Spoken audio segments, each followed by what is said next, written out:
یا اللہ تو میرے وطن پر رحم فرما، تو میرے وطن کے لوگوں کو بھی شاد و آباد رکھنا۔ اے اللہ تو پاکستان کی حفاظت فرما اور دنیا میں اس کا مرتبہ بلند فرما۔ ان کی دعا کے الفاظ سن کر میں سناٹے میں رہ گیا۔ مجھے حیرت تھی کہ ایسے بھی لوگ ہیں جو اپنی پوری زندگی ملک و قوم کے لیے وقف کر دیتے ہیں اور دعا بھی مانگتے ہیں تو اپنے لیے نہیں بلکہ اپنی ملک اور قوم کے لیے۔ میں نے اپنے طور پر معلومات کی تھی تو معلوم ہوا تھا کہ ان صاحب کی پوری زندگی وطن اور اہل وطن کی خدمت سے عبارت تھی۔ میرا ہاتھ پوری طرح کانپنے لگا اور ریوالور میرے ہاتھ سے چھوٹ کر نیچے جا گرا۔ انہوں نے چونک کر مجھے دیکھا اور بولے، تمہیں یہاں کچھ بھی نہیں ملے گا بیٹا، خواہ مخواہ محنت مت کرو۔ مجھے یہاں سے بہت کچھ مل چکا ہے سر، میں نے گلوگیر لہجے میں کہا۔ پھر میں نے انہیں مختصراً بتا دیا کہ میں کون ہوں اور کس مقصد کے تحت وہاں آیا ہوں۔ وہ دیر تک میری باتوں پر غور کرتے رہے، پھر پرخیال انداز میں بولے، میں تمہارا شکر گزار ہوں بیٹا کہ سر پلیز۔ میں نے ان کی بات کاٹ دی۔ میری ایک درخواست ہے سر، آئندہ آپ جہاں بھی جائیں پورے پروٹوکول کے ساتھ جائیں اور بغیر کسی پیش کی اطلاع کے جائیں۔ آپ ہمارا سرمایہ ہیں سر۔ اوکے اوکے، وہ ہنس کر بولے، آئندہ سے میں تمہاری باتوں پر عمل کرنے کی کوشش کروں گا۔ میں وہاں سے لوٹا تو خود کو بہت ہلکا پھلکا محسوس کر رہا تھا۔ ایسا لگ رہا تھا جیسے کوئی بہت بڑا بوجھ میرے سر سے ہٹ گیا ہو۔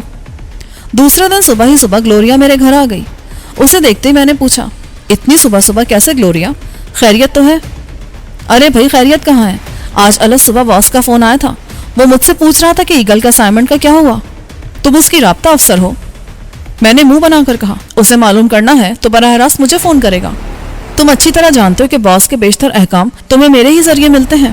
اگر تم اسے بتانے کی کوشش میں بے چین ہو تو اس سے کہہ دو کہ ایگل یہ کام نہیں کرے گا۔ کیوں؟ بس یہ کام میرے بس سے باہر ہے۔ مذاق مت کرو کامران، ہم دونوں اچھے دوست ہیں، مگر اس کا مطلب یہ نہیں کہ تم باس کی برائیاں شروع کر دو۔ سوری، میں تو بھول ہی گیا تھا کہ تم باس کی رابطہ افسر ہو۔ میں نے تنزیہ لہجے میں کہا، اچھا مذاق چھوڑو، یہ بتاؤ اس اسائنمنٹ کا کیا بنا؟ گلوریا سنجیدگی سے بولی، میں نے کہہ تو دیا ہے کہ میں یہ کام نہیں کروں گا۔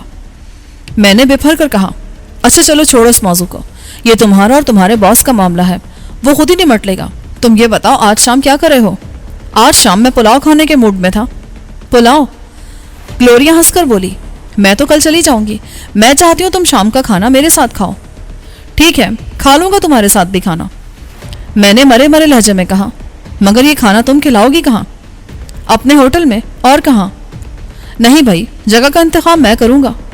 ٹھیک ہے، وہ جلدی سے بولی۔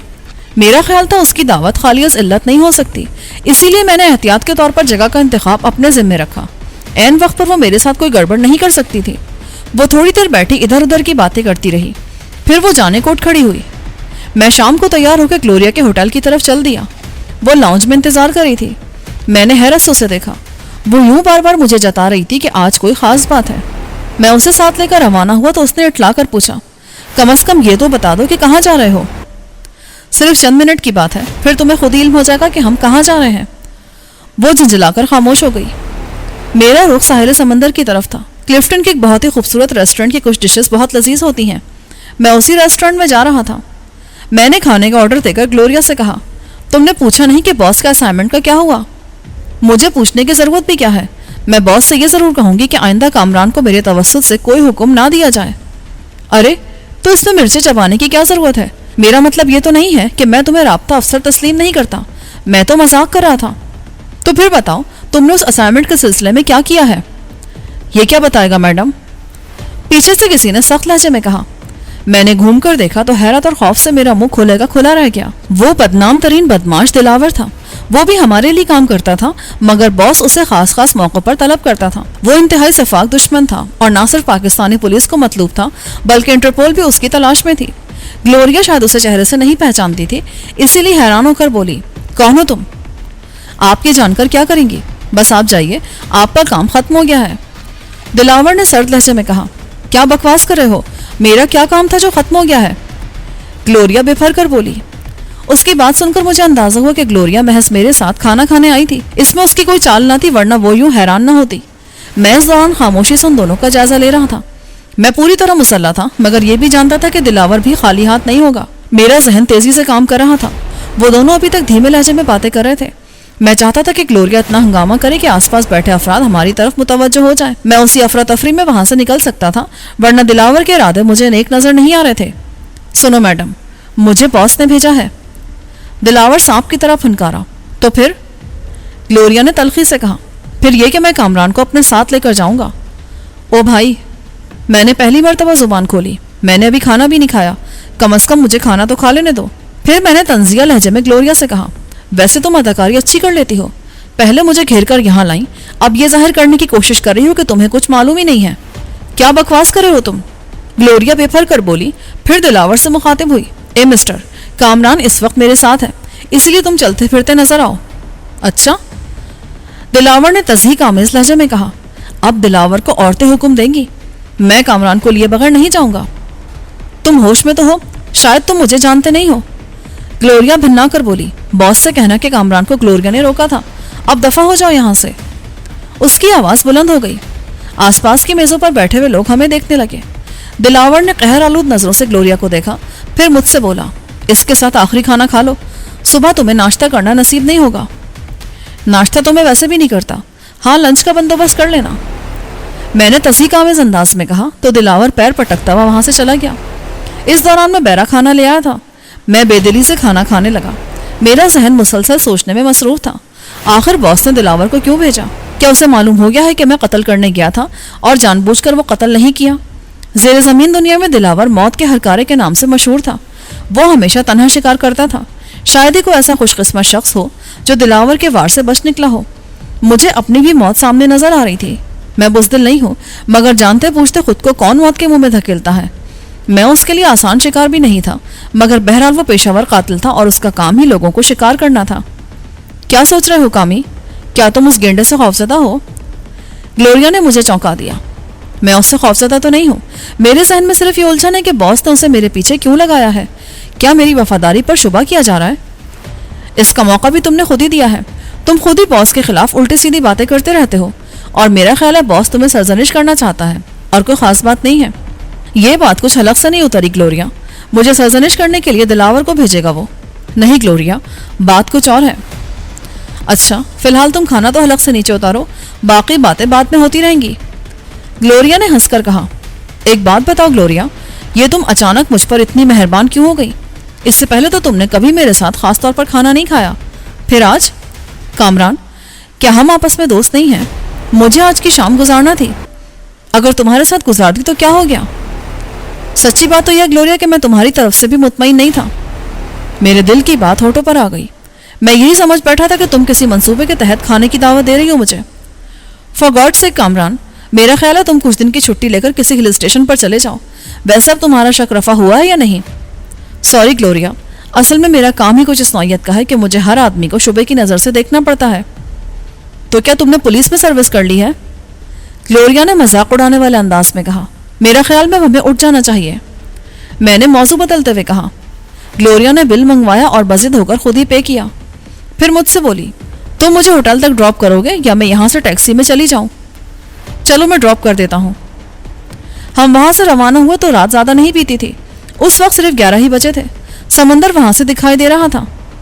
اچانک گلوریا نے کہا، ذرا گاڑی روکو، میں کچھ دیر سمندر کا نظارہ کرنا چاہتی ہوں۔ سمندر شروع سے ہی میری کمزوری ہے۔ یہ نظارے کا کون سا موقع ہے؟ میں نے ناگواری سے کہا، تم مجھے یہاں ڈراپ کر کے چلے جاؤ۔ گلوریا منہ بنا کر بولی، اس نے شاید میری ناگواری محسوس کر لی تھی۔ اوکے، میں نے چڑھ کر کہا اور گاڑی روک دی۔ وہ بغیر کچھ کہے گاڑی سے اتر گئی۔ انداز سے صاف ظاہر ہو رہا تھا کہ وہ برا مان گئی ہے۔ اس نے دھماکے سے دروازہ بند کیا تو میں نے گاڑی آگے بڑھا دی۔ ابھی میں کچھ ہی دور گیا تھا کہ میری نظر سیٹ پر پڑی۔ اندھیرا ہونے کے باوجود مجھے گلوریا کا پرس نظر آ گیا۔ میں نے گاڑی سڑک کے کنارے روکی اور گاڑی کی اندرونی لائٹ آن کر دی۔ اس کا پرس خاصا پھولا ہوا تھا، نہ جانے اس میں گلوریا نے کیا کچھ بھر رکھا تھا۔ پہلے میں نے سوچا کہ گاڑی واپس گھما لوں، مگر گاڑی گھمانے کے لیے مجھے خاصا آگے جا کر یو ٹرن ملتا، اسی لیے میں نے پیدل ہی واپس جانے کا فیصلہ کر لیا۔